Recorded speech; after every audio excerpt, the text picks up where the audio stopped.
All right, on this episode of Bare Knuckle Bowker, very excited to talk to an individual who put himself in a very nice place in the history books, scoring a 3 second knockout, one of the fastest knockouts, and not just BKFC history, but all of combat sports history. Quite the performance on July 12th at BKFC Man, 78. Really excited to have Esteban Rodriguez on Bare Knuckle Bowker today. How are you doing, man? I imagine you're on cloud nine. man. Oh man, feeling like $1 million, baby. Feeling like $1 million. I really appreciate it. You having me on, and I'm here. We chasing dreams, baby. We chasing dreams.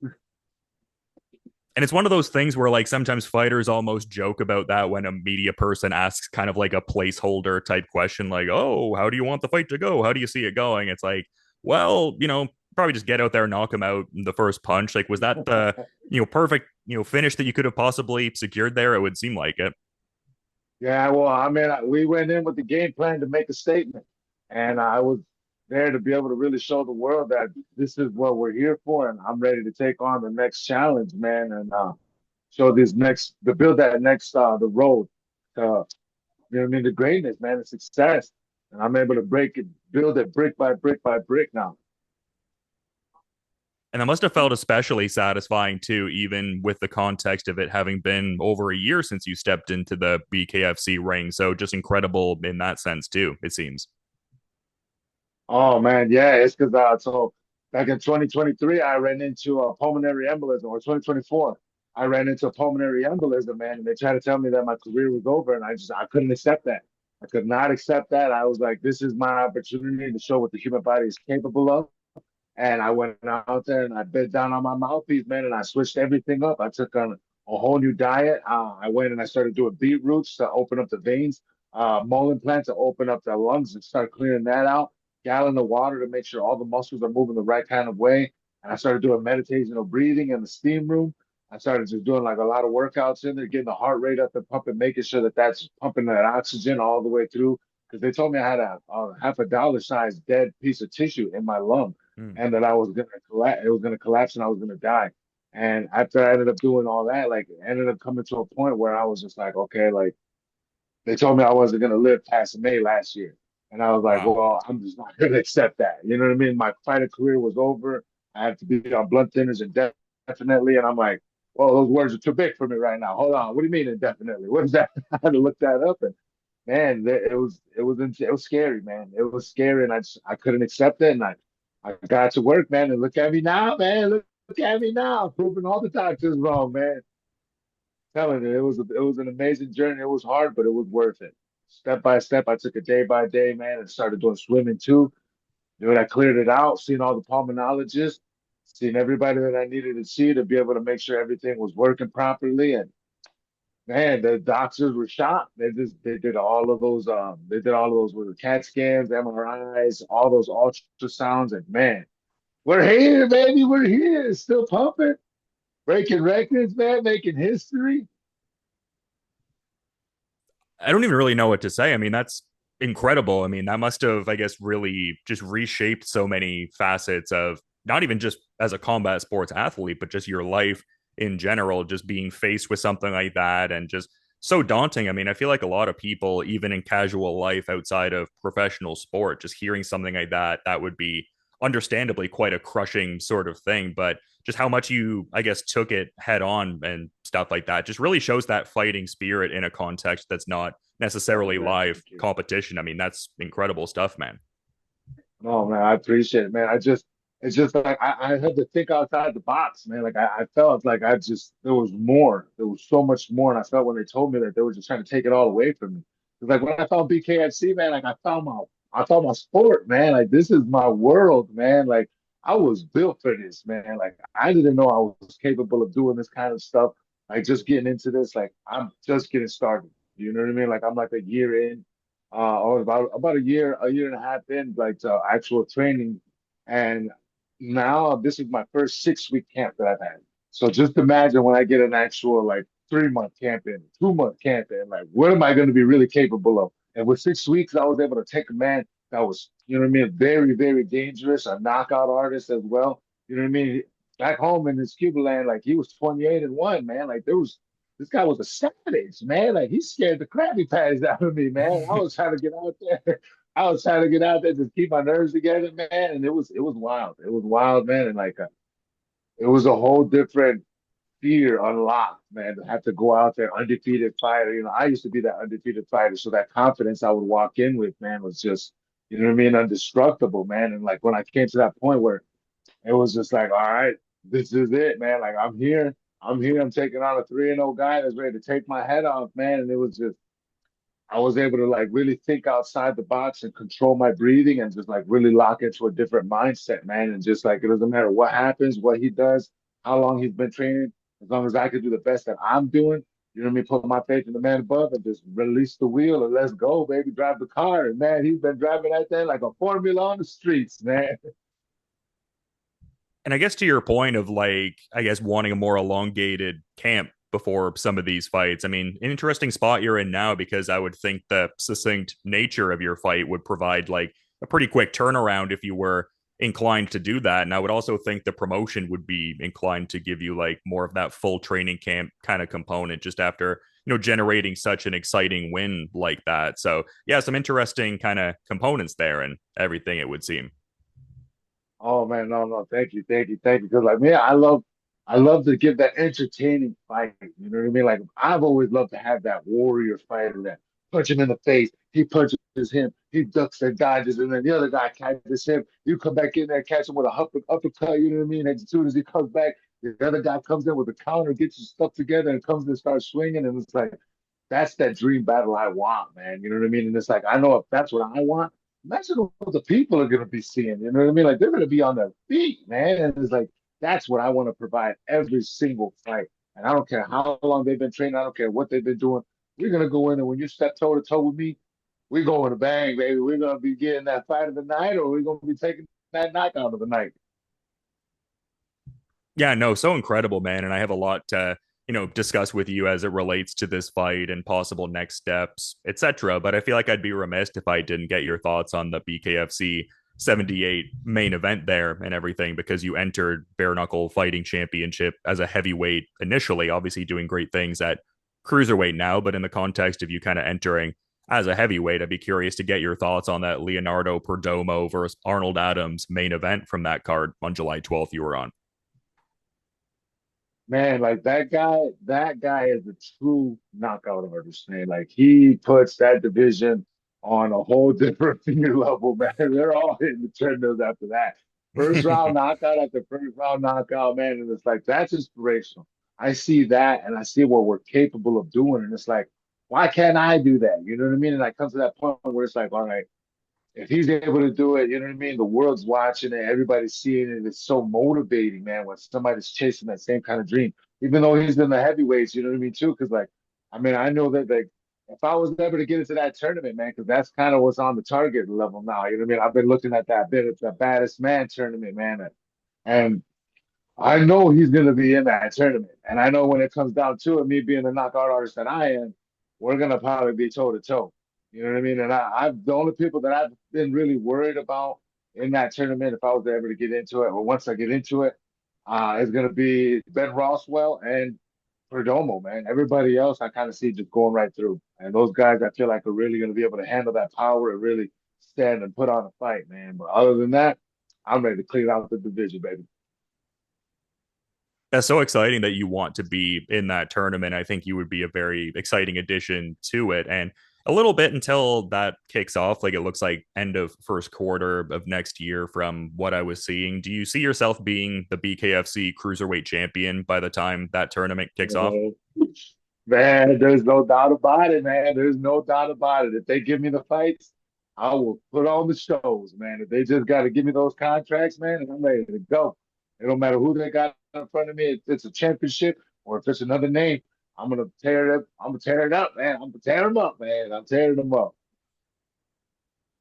Yeah, because I was seeing an article on the BKFC site saying you were eyeing gold after this KO, and I feel like people who avidly follow the bare knuckle circuit can definitely, see the legitimacy of you getting a title shot. Like I was talking to Eric Lozano, a training partner of yours for a while, kind of recently, and he was talking about how you're right in that mix in a big way, and obviously he's your training partner in a sense. But I feel like that's a Oh sentiment yeah. reflected by really a lot of people in the bare knuckle world. Like I feel like you're someone who very much could find yourself in that position for sure, and it would make a world of sense just considering your resume and everything like that. Has BKFC had any title fight discussions with you at all, or not so much?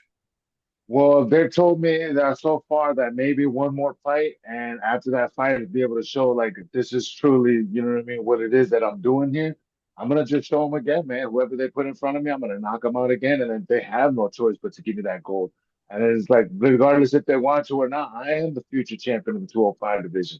I want to bring that belt back to the people where it belongs. And it's like the champions right now, what are they doing with them? Man, they're not doing anything back with that, giving back to the people that really truly deserve it. You know what I mean? It's like that's why I feel like this is my calling. This is my position. Because I know when I have that gold strap around my waist and I got it around my shoulder, because I'm gonna be rocking it for a long time, man. And I'm gonna be bringing it back to the people, man. I'm telling you, I'm gonna be doing this training of the park program, be rocking it out there everywhere that we're doing it. You know what I mean? It's gonna be free to the public. Everybody that wants to come out and learn any kind of basic training, man, it's gonna be amazing, man. And I have no choice but to win that belt and bring it back. You know what I mean? Because it's just like there's so many people that depend on that.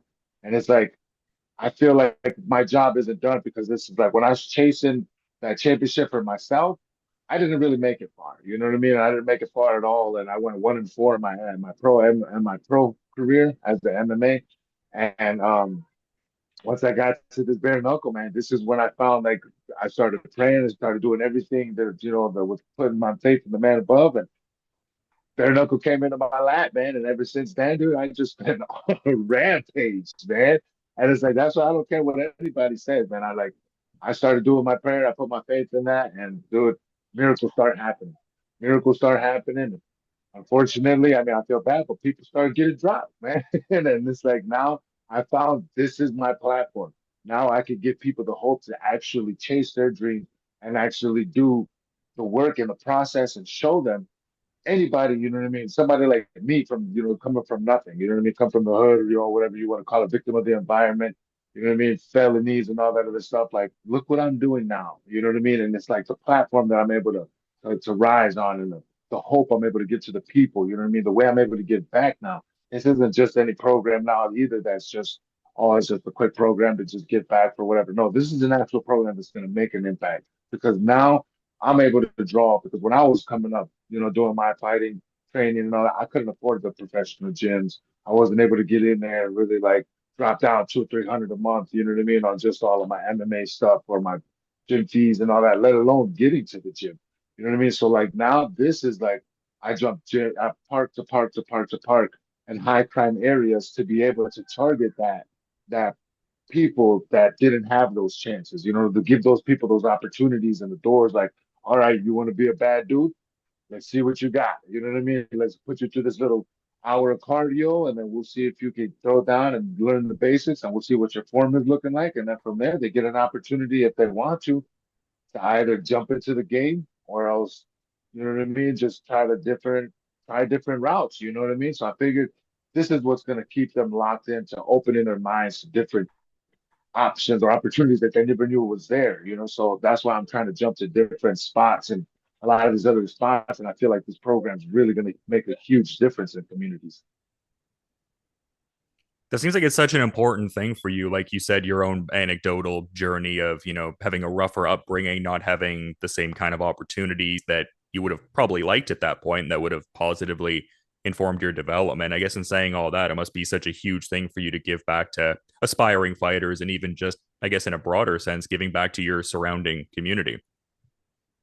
Oh yeah, man. It's just like it's not even I don't feel like it's just for the community too, because like I get messages from people all around the world, man. You know what I mean? From India, from Hong Kong, man. I've had guys out in Ukraine hitting me up, man, like, yo, keep up the good work, you're an inspiration. And like that right there, like I knew I would ever have anybody overseas or anything like that watching me. You know what I mean? You would never take into consideration and any of that stuff. So it's like when you see that, man, it's like it gives you a different currency, man. It's like you start to drive a different type of like style, you know what I mean? And it's like it adds a little different fuel to the fire. And it's like that right there when I get tired in the gym and I'm like, or I'm in the ring, you know what I mean? And I find those positions where my arms are blew out and I'm just like, oh, I can't throw a punch, or I'm like, oh, this guy's about to take my head off. Those minds, you know what I mean? Those thoughts of those people all right, hey, they're looking up to me. Oh, hey, they're supporting you. Like they're watching this. Like those are the guys that I do this for too, because like nobody else believed in them. You know what I mean? Those are the guys in the corner that you know what I mean. Because I was picked on when I was in school. You know what I mean? Those are the guys that felt alone. You know what I mean? That was didn't have any support there to really believe in, or people that believed in them, and everybody was always doubting them. And that was me when I was there. You know what I mean? So now me being able to give those other people that opportunity and that true free opportunity, you know what I mean? It's like I just want to see them actually try. All you got to do is show up. And I've learned that. All you got to do is show up, man. And when you come in and you show up, you take that one step in front of 10,000. Man, hey, I'm telling you, man, it just falls right into place, man. It just falls right into place. And it's just like when things get the hardest, I feel like when things get the hardest, man, because like this was my hardest camp yet. You know, my biggest fight on the biggest card. You know what I mean? The BKFC's had up to date at that hotel, man, at the Hard Rock Casino, bro. Like, come on, yo, like it was insane, man. Like the nerves were just they were insane, man. I was just man, it was crazy. Butterflies, sweaty palms, man. The bubble guts, man. I took like three poops in like less than 1 hour, man. It was crazy. How did that happen, man? It's just like, but to have that, you know, to be able to control that, you know what I mean? It's like that's what I'm able to show people. Like I've seen, like that's what people look for sometimes. That like they don't know how to get to that point, and it's like they don't ever. A lot of other fighters don't want to really talk about it because yeah, they're like, oh my image, I'm not. I'm too cool to be able to be pooping, and you know this. And that. I'm too cool for the nervous. You know what I mean? Nah, screw that, dude. Everybody's scared before they go on the fight. I don't care what anybody says. And if they tell you that they're not, they're lying.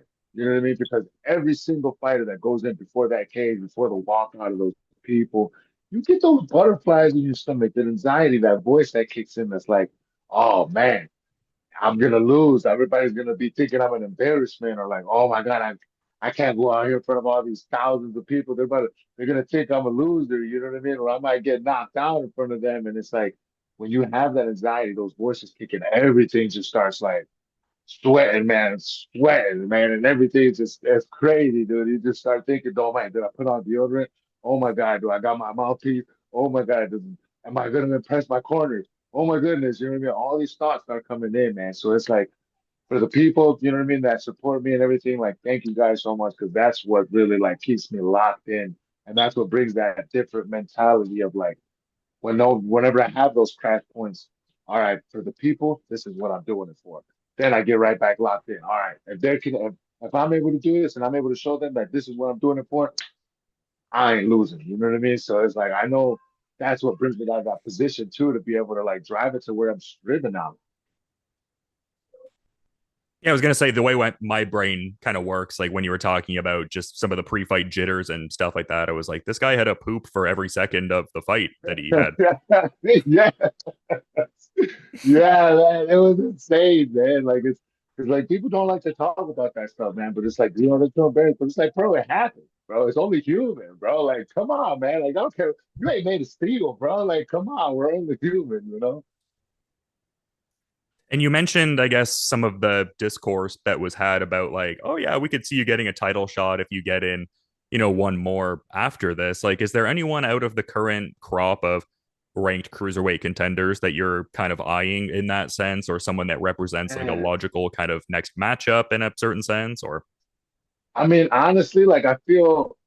I mean, anybody in the top five, man. I want a name that can handle the pressure. You know what I mean? Like I want to test myself. Like I haven't even been able to test myself. So when I'm able to get a name of somebody that can actually take some punches and I can use my head movement and actually unload some punches and then move around, hit another angle, unload punches, get out there, maybe take a couple shots in the process just to make it look interesting. You know what I mean? And then just go out there and dominate, man. Like that's what I want to give the people, man. Like that entertaining fight, that oh, you know what I mean? So it's like anybody in that top five, man, I hope is can handle that pressure because if not, like I've learned, man, when I started getting into this, man, the beginning, I was thrown to the wolves, man. I was thrown to the wolves every single fight. I've been underdog. And I've come back with their head every single time, man. You know what I mean? So it's just like this is where I know that I need to be fitting in. Like I'm just progressing every single fight. Every single fight, I'm continuously growing and growing and growing. So each fighter that I'm fighting, I really, really need to be more on top of things because like I'm just it's starting to get easier and easier and easier, man. The harder I train, the easier it is to fight. And it's like one of my models since I started, from the beginning. I went 9-1 as an amateur, man, all knockouts. And even my one loss that I lost was because I blew my shoulder out in a title fight, and I was just still beating the brakes off this guy with my bone, just popping out the bag every time I hit him. And it was horrible, man. It was horrible, but it was a fun fight though. But like that, I was able to see like different styles, you know what I mean, of like of myself.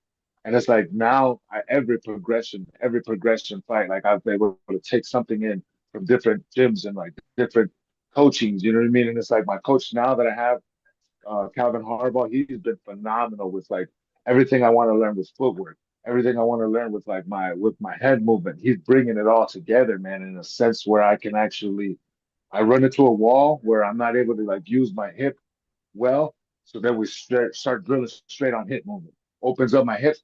Now we got 3 second knockout power, man. And it's like, whoa. And it felt so easy and clean to do it.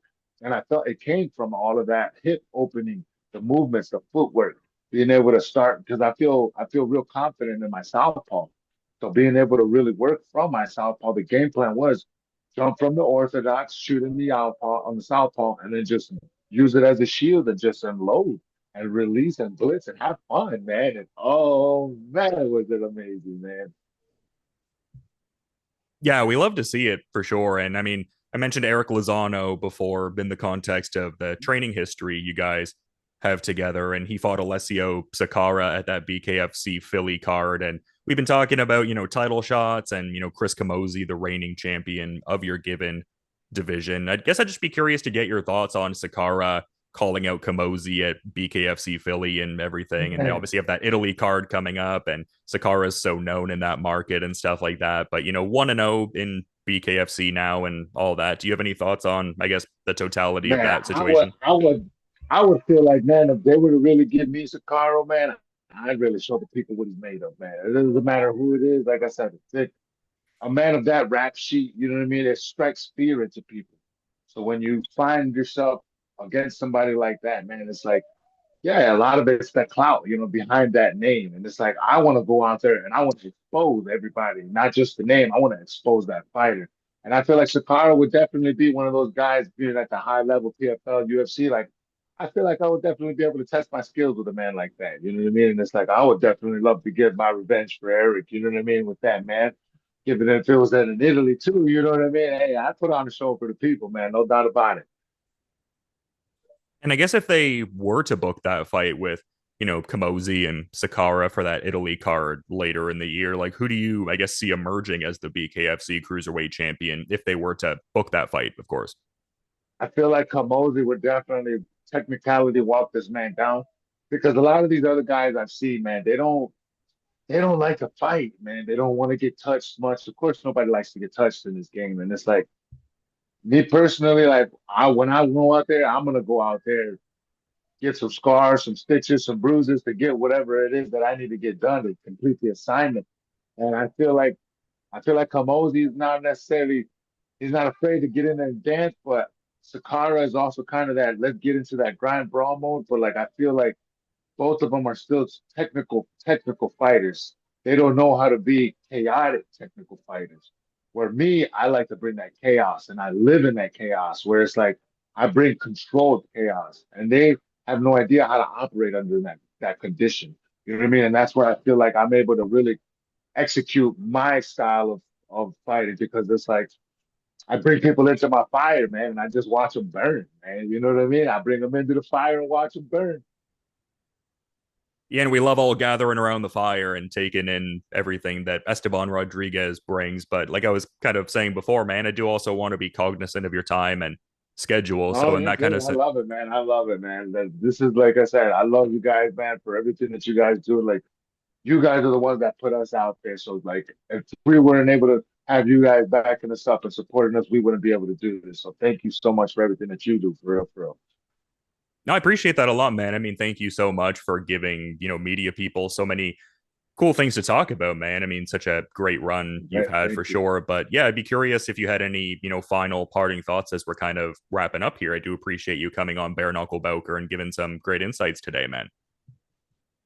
Well, listen, man, I just want to tell the people, man, the world out there watching, like, listen, you guys, if I'm here doing this, I am coming from nothing, literally. Like, you know what I mean? I was going door to door, asking people for food, doing the pantry stuff. You know what I mean? Going to all those programs for school supplies and stuff. You guys, do not be afraid to chase your dreams, man, because you may not see it at that moment, but if you put the work in, I promise you, bro, I promise you, you will find things that you never knew you were capable of doing. Just take that one step in front of 10,000, and I promise you, you will not be disappointed and you will not regret it. You will find everything falling into place when it needs to, and it's going to get hard. It's going to get really hard, but I promise you, if you just stick it out just a little bit, because when it gets hardest, that's when you're the closest. And if you could just stick it out just a little bit longer, I guarantee you everything is going to fall in and you're going to see why it was that hard. So just regardless of what dream you're chasing, get up, get after it, and don't let nothing stop you because I'm here and I am the beacon of hope, baby. Because if I'm here doing this, you can be here doing this too. That's a great message, man, and just super appreciate you coming on and just yeah, giving such great insights after such an incredible statement win. I'm looking forward to what's next in the world of Esteban Rodriguez. I wager you have a big fight coming up next. But again, thank you for coming on Bare Knuckle Bowker, man, and Oh, congrats on I the appreciate it. massive win. Yeah, yeah, for sure, man. You enjoy the rest of your day, and thanks so much for the time. Well, thank you, man. You guys stay tuned, man, because I guarantee you guys ain't seen nothing yet, man. When that next fight comes, buckle up, baby, buckle up, because it's gonna be a banger. Not only am I breaking history, man, with that 3 second knockout, I plan on taking on that record of the most punches thrown in one round. So mark my words, you guys, we're breaking records. We're breaking records, and it's only gonna get better from here. Yeah, you're making a ton of history, man, and you're getting me fired up. So I love that. And just, yeah, Oh, thanks so thank much, man. Great win and enjoy the rest of your day too. Thank you. you too, boss.